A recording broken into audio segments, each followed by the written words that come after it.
Okay, here we go. In another ridiculous and unnervingly accurate take on modern womanhood. Bridget Jones's Diary. 2. The Edge of Reason. Correct. And that is the final rom-com synopsis. Don't think we need to count points to know who won. I think we should. Congratulations on being a middle-aged woman. Thank you. Would anyone else like some chamomile? New category. Chick flicks are bullshit.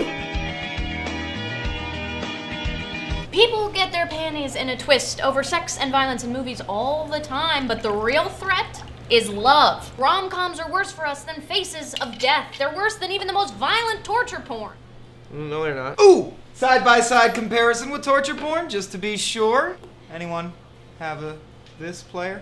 Okay, first of all, they're all gorgeous, right? And they work these totally kick-ass jobs as like event planners, or they own their own bakery, or they're on TV, and they're totally loving life until one of their friends says, no, your happiness isn't real. It's all meaningless until you find love. Yeah, because love is the whole point, not just of the movies, but of everything. And of course they're beautiful. Movies are about wish fulfillment. Who wants to watch a bunch of ugly people with crappy jobs torture each other? I'm hoping all of us.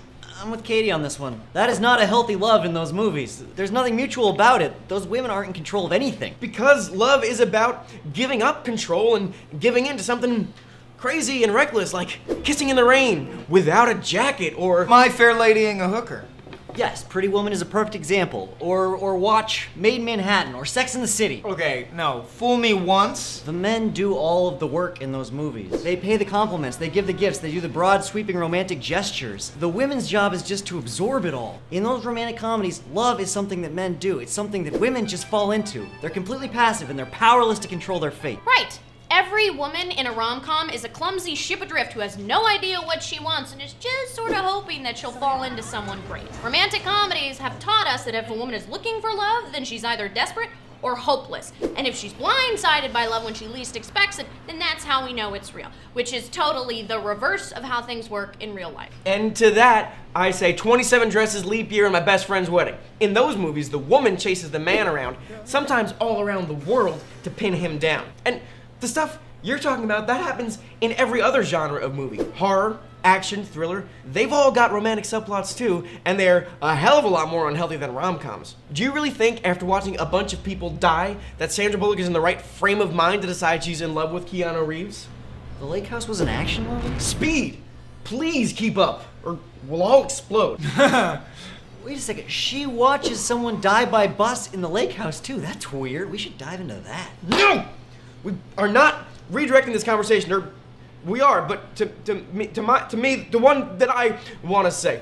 In the beginning of Speed, they're strangers, and then by the end, Sandra Bullock is ready to dress the protagonist's wounds and fall happily ever after in love with him. In romantic comedies, at least they're equals. They're both bright, capable people. They're trading witty barbs, and it's fun, and you love it, and they spend the whole movie proving that they're on equal footing. Rom-coms are fun because they show you what goes into real love. See anything from Say Anything. Oh, God. Fart noise of disbelief. Rom-coms barely scratch the surface of real love. I mean, they never even touch on the dark, weird stuff you gotta do to keep a relationship going. Michael, no one in the world owns a Laserdisc player. I scratched that all up anyway.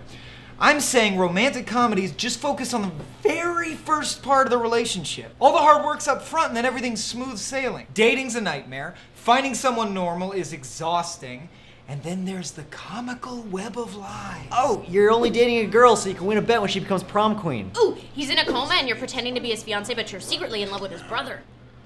Lying about who you are so you can trick emotionally fragile women into sleeping with you. Oh, well, that sounds really grim. Yeah, it is. But the finish line in every case is just getting the two people to finally say, I love you, or let's get married, or let's get Big Fat Greek married. Not in Love Actually. Actually, that movie is about how some relationships are really hard. Yeah, but then they drown it out with all the other stuff so they can get a happy ending vibe. You got a guy telling his best friend's wife that he loves her using poster board cue cards. A man gathers up an entire village to go propose to his housekeeper, a woman he's never even really spoken to before because she doesn't speak English. She learned for him, though. That is not actually love.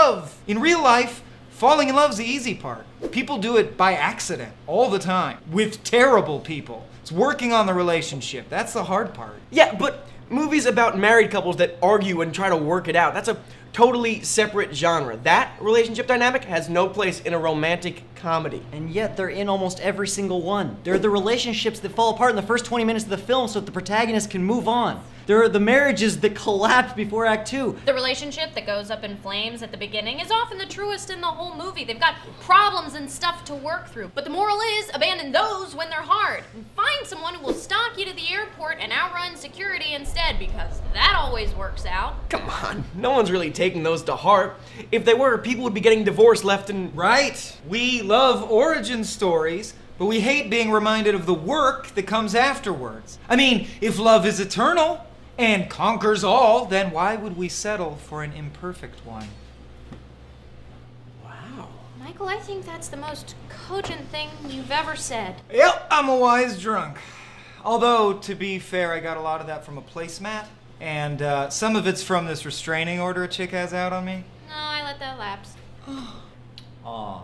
Happy Valentine's Day. You know what would be good is a romantic comedy that shows a couple that's like really trying to work at it. One of them leaves or one of them dies. I haven't really thought it through. King Kong? Yeah, I think you just described King Kong.